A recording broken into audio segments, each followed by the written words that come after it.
Agir pour faire revenir du végétal dans la cité, chacun d'entre nous peut s'y mettre. Céline, expert comptable et écologiste convaincue, a choisi une forme d'action à la fois ludique et militante. Elle a rejoint un mouvement international et citoyen. L'idée est d'utiliser les espaces publics laissés vacants pour y faire pousser des plantes comestibles à disposition de tous.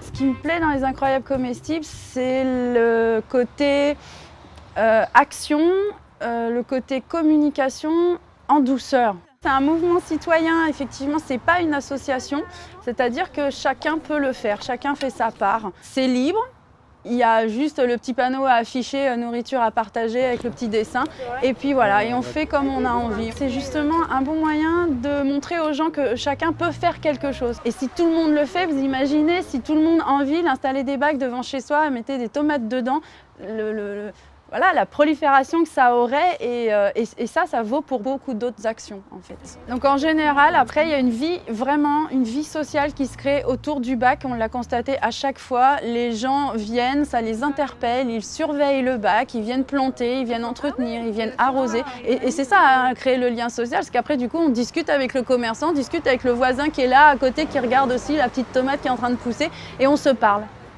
D'une part, je vais surveiller la jardinière et d'autre part, je vais venir l'arroser dès que je sentirai que la terre est sèche.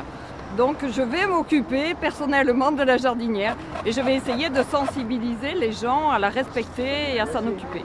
Chacun peut aussi se servir en respectant les autres, en laissant suffisamment pour que les autres puissent en faire autant. Sur cet aspect que c'est très important et très intéressant, c'est que c'est un élément de partage, un outil nouveau auquel on n'était pas habitué. Les gens sont très sceptiques. Moi, je suis très curieux sur l'avenir de la démarche. C'est vraiment ce qui m'intéresse, c'est de voir comment ça va fonctionner.